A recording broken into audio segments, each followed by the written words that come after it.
pollué la mer du rap, c'est la marée noire. J'ai englué vos mouettes et j'y vais les MC de Vitry au Koweït. Mais attendez, qu'est-ce qui se passe là? Cette position, ce décor, cette chambre, ce mur? Mais on est dans un J'ai pas mal au rap. Enfin! Faut que t'arrêtes avec tes autres vidéos, nous on t'a connu pour ces vidéos là, donc tu fais que ça. John Rachid a mis une nouvelle vidéo en ligne. C'est quoi, c'est J'ai pas mal au rap? Non? Bon bah alors qu'est-ce que je m'en fous? J'essaye d'écrire ce J'ai pas mal au rap depuis 1 an. Au début j'avais écrit un truc du genre ouais ça fait bizarre de revenir dans cette chambre, ça sent la rage des débuts, etc. Mais là je peux vous dire que ça fait 1 mois et demi que je suis confiné dans cette chambre, ça fait plus du tout bizarre d'être ici. Hein. J'en peux plus de cette chambre, elle me sort par les trous de nez. J'en ai marre de la tapisserie alors qu'elle était mythique, j'en ai marre de tous ces posters, je les connais par cœur. 1 an, j'ai mis 1 an avant de faire J'ai pas mal au rap. J'ai fait une BD de 300 pages et maintenant sa suite, un court métrage de 30 minutes. J'ai perdu des cheveux, j'en ai remis, j'ai écrit une série et plein d'autres choses. Bref, je me diversifie. Parce qu'on est plus 35 sur YouTube maintenant, hein. Il y a du monde. Faut voir plus loin. Et aussi parce que j'en ai rien à foutre. Parce que même si je rappelle que j'ai la même légitimité qu'eux, le CAP ou BEP rapologiste n'existe pas, bah moi, je suis pas chroniqueur rap. Je parle juste de rap parce que je suis passionné et j'écoute presque que ça depuis que je suis petit. Et puis c'est vous qui avez fait le succès de J'ai pas le rap. Pour moi, c'est juste 10 vidéos parmi mes 214 autres. Hein. Et puis certains l'ont vu en rap français, je suis moins vieux con qu'avant. Je surkiffe même des sons vocodés. Et j'ai réussi surtout à faire l'impasse sur le fond tant que la forme est bonne, tant qu'il y a un effort d'écriture. Tu vois, tu peux me parler de ta moula et tes kilos de coke imaginaire si tu me montres au moins que t'as fait l'effort de les faire rimer. Et attention, hein, même si je l'ai répété des milliers de fois depuis le début de J'ai mal au rap, ce n'est que mon avis perso. Non, parce que c'est pas facile, moi j'ai 2 types de fils de p*** au cul. Les fils de p*** de puristes de merde qui quand j'écoute un nouveau son me disent ah t'as changé, et les gros fils de p*** jeunes de suceurs de mode de merde qui me disent ah t'es un vieux puriste de merde. Qu'est-ce qu'on fait? On remballe tout, j'écoute du métal, on n'en parle plus? J'écoute ce que je veux. Ah, Rof Ousni de son vrai prénom. Heureusement qu'il a passé son temps à épeler son pseudo parce que j'aurais jamais su l'écrire. Hein. ROH2F. Et ça voudrait dire apparemment rimeur original, hardcore flow fluide. Je défonce comme la weed. Et il y a une autre explication, c'est rimeur offensif honorant la forme et le fond. Bon, en vrai, tu peux dire ce que tu veux, hein. Ça se trouve, il l'a trouvé après ce truc. Hein. Vas-y, moi aussi, je vais essayer. Rinté occupé habituellement par Frédéric François. C'est bon, ça passe? N'hésitez pas dans les commentaires, hein. Allez-y. Hein. Bon, on va pas se mentir, si je réserve le peut-être dernier épisode pour Rof, c'est parce que ceux qui me suivent sur Insta le savent, c'est l'un de mes préférés. Je trouve sincèrement que c'est un génie de l'écriture qui a pondu un nombre de classiques incalculables, avec une plume dingue et tellement riche en vocabulaire et en intelligence. Et le mec, il est arrivé en France à 7 piges, il parlait pas français, hein. Il a appris le français à la télé avec Goldorak, Cobra et Albator. Donc ils sont bien gentils à la télé de prendre des rappeurs pour des débiles et de parler d'eux uniquement quand il y a des faits divers, mais c'est pas leur chanteur de variété française à la mode qui gagne des victoires de la musique sans qu'on ait jamais entendu son nom nulle part et qui fait rimer amour avec topinambour qui vont sortir des phases aussi lourdes que le rap nous ressemble parce qu'on lui a niqué sa mère. La chanson française nous ressemble parce qu'on a fécondé sa génitrice. Je suis en mode, je suis la manière, je suis en mode, je suis la manière, je suis en mode, je suis la manière, je suis en mode.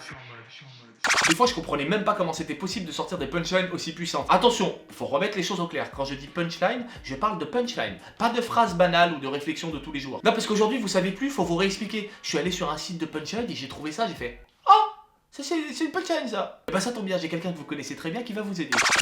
Bonjour Didier Fisdop, professeur en punchologie, diplômé de la street, mention de Sartec, félicitations. Aujourd'hui, nous allons voir la différence entre une phrase banale et une punchline. Pendant que les riches tuent le temps tue les pauvres. Samir, c'est une punchline. Punchline, effectivement, il y a là une recherche en miroir pour opposer des privilèges sociaux à une misère sociale, avec pour dénominateur commun le temps. Donc, effort, donc punchline. Bien joué Samir. On continue.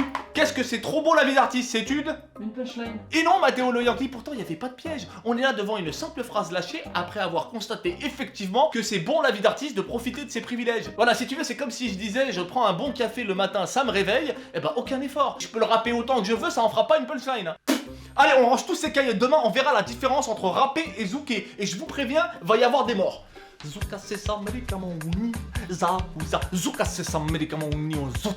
Ah, Rof. Moi, je me rappelle, je l'ai découvert en même temps que le grand public avec TDSI et qui est l'exemple. Mais Ousni a commencé sa carrière bien avant dans le Val-de-Marne aux côtés d'autres rappeurs comme Mokobé. Et ils sortaient un peu de leur quartier portés par la passion du rap. Bah aujourd'hui, on a tous une connexion internet, hein. T'as pas besoin d'aller jusqu'à Vitry en passant par Orly et Choisy en galère dans le RER. Hein. Et risquer peut-être de se lier d'amitié avec Rimka, AP, Manuké, Kerry James et tous les autres et pour au final former la mafia qu'un free. Pour ceux qui bougent, pas pour ceux qui chient dessus, qui savent de quoi les plus ça marcher dessus. Tu vois, la mafia qu'un free, elle tient peut-être à une connexion internet. Ils auraient peut-être pas eu besoin de se voir. Hey, Mais c'est peut-être pour ça qu'aujourd'hui, il y a presque plus de groupes comme Mafia qu'un Free. C'est Internet le coupable. Internet. Ceux qui n'ont pas Internet matent les faits divers de leurs fenêtres. Franchement, ça mériterait un épisode spécial tellement c'est ouf les talents dans la Mafia Quinquin. Mais bon, là, on est là pour parler de Rof. Cet épisode, c'est bizarre, mais ça a été le plus dur à écrire parce que, un peu comme Atriou, qui après avoir passé les Sphinx, se retrouve devant le miroir et découvre enfin que Bastien Balthazar Bugs, c'est lui, qu'il est en train de raconter sa propre histoire, et ben c'est un peu pareil avec moi là. J'ai l'impression que Rof, c'est moi. Non, sérieux, je dis que c'est moi parce que vraiment, j'ai l'impression de réagir comme lui. Dans tout ce que je fais, j'arrive pas à mettre de filtre, je suis prêt à me battre contre du vent virtuel que je ne croiserai jamais, ce qui donne des réactions où j'ai insulté des mères sur les réseaux comme un ado. Au point même où j'ai arrêté Twitter parce que j'ai pas de filtre et trop d'honneur pour accepter de me faire chier dessus par des gens qui raseraient les murs en 3 ans. Bah tu vois cette phrase par exemple, je suis sûr que tu fouilles dans une interview de Rof, il l'a déjà sorti. Et Rof comme moi, il a tellement d'honneur qu'il en a fait un album. Pardon. Un classique. MC, tu peux pas d'estrophe, sinon c'est catastrophe. Le code de l'honneur. Les seuls problèmes qu'a pu avoir Rof dans le passé, c'est justement qu'il est trop vrai. Il a trop de cœur, il fabrique rien. Il se comporte exactement comme quand il a commencé. On dirait des fois il a 20 piges. Et dans un métier public, malheureusement, tu peux pas. Il y a tellement d'artistes qui ont fabriqué du faux et qui ont habitué le public à leur mytho que être trop vrai, bah ça paraît suspect. Non, c'est pas normal. Mens-nous, c'est mieux. Après, évidemment, reste à définir qu'est-ce que c'est être vrai. Hein. Quand t'es de l'extérieur, c'est un peu compliqué. Mais quand t'es à l'intérieur, tu vois aisément qu'il l'est pas. Hein. Bon, Rof, en parlant de ça, je viens de tomber sur un documentaire qui prouve tout ce que je viens de dire, que tu fabriques rien, t'es 100% naturel. Par contre, permets-moi de revenir sur certains détails, par exemple sur la façon que t'as de draguer une meuf. Drugs pour endormir les meufs.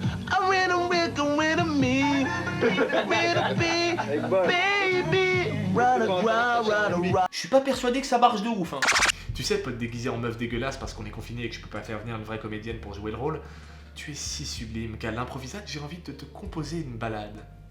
I wanna close to me, baby. Wanna know. Super, mon dieu que ça m'excite. Je suis tout endormi. Vas-y, mais Keto, abuse pas toi aussi là. Prends une voix de meuf au moins, wesh. Tu casses les couilles avec tes trucs là. Ah oui, vraiment, Mohamed, qu'est-ce que tu m'excites? Cette musique m'a complètement endormi, je suis enchanté. Regarde, prends-moi tout de suite là, Haneli, vas-y, prends-moi. Allez, vas-y, laisse tomber. Bah reviens, tu vas où? Viens, tu veux un bazou, maman? Viens. Ensuite, il y a un moment avec Thierry, tu parles de ce que tu faisais pour passer le temps avec ta voiture. Je prends le périph', je me dis peut-être je vais aller dans le 9-3 rendre visite au cousin. Et puis finalement je sors à la première porte, je reviens, tu vois. Ça, tous les mélancoliques, ils le font.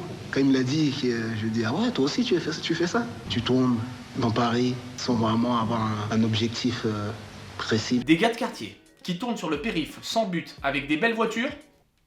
Ça vous dit rien? Non les mecs, vous avez déconné, vous auriez pu être rémunérés pour ça. Il suffisait juste de prendre des gens et les déposer là où ils veulent et vous auriez inventé Uber. C'est con, c'est à ça, c'est à 2 doigts. Vous auriez fait plus d'argent que dans le rap en plus. Moi des fois je ne comprends pas Rof, hein. Si je vous dis Lynn Renaud, star des cabarets de nos grands-parents, et pour les plus jeunes c'est celle qui a joué dans les ch'tis. Et si je rajoute Céline Dion, techniquement ces deux personnes n'ont aucune chance dans la vie de croiser Ousni. Et pourtant, ces photos existent. Me demandez pas pourquoi, je n'ai aucune explication. Ça existe. Alors je suis désolé de vous décevoir parce que je sais que vous aimez le sang et le sur internet, mais je ne parlerai pas des clashs et des problèmes judiciaires parce que j'ai pas 13 ans et que j'en ai rien à foutre. Et je parlerai encore moins des suceurs de clash qui savent même pas pourquoi ils aiment pas Rof et qui comprendront jamais les frissons qu'on a pris quand on s'est mangé Testament dans la gueule. Parce que à cette époque, et tu peux vérifier en 2008, quand Testament est sorti, ils jouaient encore avec leur caca en écoutant René Lataupe. Donc le poids de leur avis dans les commentaires il est aussi lourd que le dernier vent qui est sorti de mon cul. Hein. Testament, mais quel morceau bordel, personne dans l'histoire du rap a fait un morceau aussi vrai, bien écrit, avec toutes ses tripes. Et quoi qu'ils se disent, cette trace ne s'effacera jamais. Même Demain c'est loin, c'est pas comparable. Bah oui, ils étaient deux, là il est tout seul, il s'est jeté tout seul sur l'instru et il a tout déballé, c'est tellement vrai, c'est tellement ouf. 8 minutes de claque et ça vous prouve à quel point encore une fois il triche pas. Mais y a pas que Testament, hein. On pourrait pas revenir sur tous ces classiques tellement il y en aurait pour des heures, mais de ces freestyles légendaires. Je rappe comme je cogne, comme je ken, je rappe ma grand-père. À ces feats. Tout est ouf. C'est couplé dans Pour ceux, dans On fait des choses, dans L'avenir est à nous. Rien que de les évoquer, j'ai des frissons. Et pour faire rapide, je vais juste les citer, mais... Regretté, Caris, Génération Sacrifiée, 9-4, ROH2F, Dounia, La Puissance, La Grande Classe, en mode. Pause. Le mec a inventé une expression. Je vous jure, et je m'en rappelle, avant ça, personne ne disait je suis en mode pour dire qu'il faisait quelque chose. Aujourd'hui, des gens qui n'ont rien à voir avec Rof et qui n'ont jamais entendu parler de lui, utilisent cette expression dans leur langage courant sans savoir que ça vient de lui.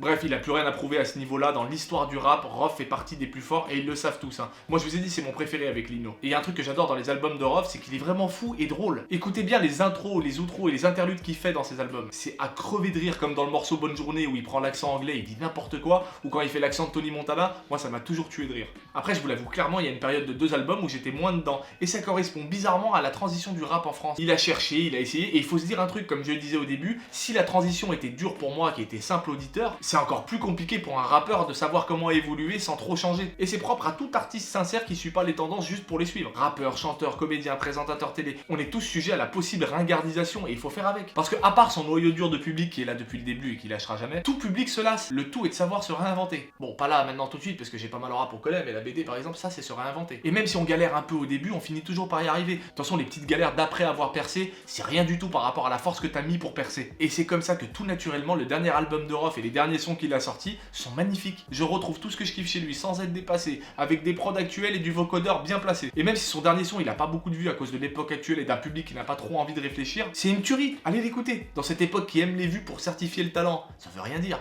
Et paradoxalement, plus ça fait de vues, plus les gens trouvent ça fade. Vu ou pas, de toute façon, il l'avait déjà dit. J'arrêterai quand le bonheur en tout ça parce que j'ai souffert. Eh ben n'arrête jamais Ousni parce que t'as beaucoup souffert. Comme la fois par exemple quand t'as voulu te lancer dans le business de téléphone portable. Bon ok, on parle pas de ça, mais c'est vraiment parce que t'es le meilleur. Avant de partir, pour les anciens, vous vous rappelez sûrement de la fameuse vidéo de Rof avec sa pelle. C'était l'une des premières vidéos clash virales sur internet. Ils inventent des histoires, ils y croient dur comme fer. Bah à l'époque, je commençais sur Dailymotion et j'avais fait une parodie de cette vidéo qui avait grave tourné. Ça s'appelait Batrof. Et bah c'est moi qui avais écrit ça. J'avais pris un ami à moi, rappeur qui s'appelle Tom Wallace et qui l'imitait super bien. Je lui avais donné les grandes lignes et ça avait donné ça. Ces vieux là, ils s'inventent des histoires. Hein? Ils y croient dur comme fer. D'ailleurs, on me voit à la fin de la vidéo, je vous mets le lien dans la description. Je vous laisse traditionnellement avec mes sons préférés et quelques bonus. On connaît. Alors pour finir, je dirais que même s'il y en a, ils savent plus trop ce que c'est, Rof c'était un peu notre grand du quartier. C'était exactement le même principe, un mec qui nous a appris à nous tenir droit dans ses textes sans toujours l'appliquer à lui-même, mais il nous cachait rien. Et ça reste l'un des rappeurs les plus authentiques, il y a zéro image, zéro posture, zéro fake. Et croyez-moi, c'est super dur quand t'es exposé de pas succomber à la facilité de se cacher derrière un personnage fake. Mais quand tu vois Rof, c'est Ousni qui te parle. Et merci pour tout ce que tu nous as dit, Ous. Et quand je fais une vidéo, c'est Mohamed qui te parle, parce qu'il n'y a aucune différence entre lui et John Rachid. Bien sûr, il faut qu'on aille soigner ce petit problème de schizophrénie. Attends, s'il te plaît, lâche-moi, t'es même pas infirmier, ça se voit. Lâche-moi, attends, laisse-moi juste conclure, je conclue. Vas-y. Et on n'oublie jamais, le bon rap, c'est simple à reconnaître, c'est quand c'est sincère. Allez, bien sûr, allez, c'est ça. Attends, je fais juste... Les gens, ils aiment trop le truc. Vas-y, pécho. J'ai pas pris la grosse tête, toi qui me calcule. T'aimerais je bascule, mais même somnambule. J't'ai l'équilibre comme un funambule. On rattrape pas, bip bip, n'est pas la haine, coyote.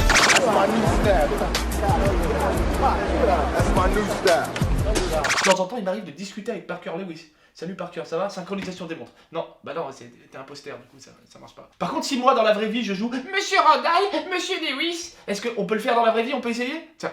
Monsieur Randall, Monsieur Lewis. What? Ah, il est là. Ouais, j'ai rencontré Parker Lewis, mais ça n'a rien à voir.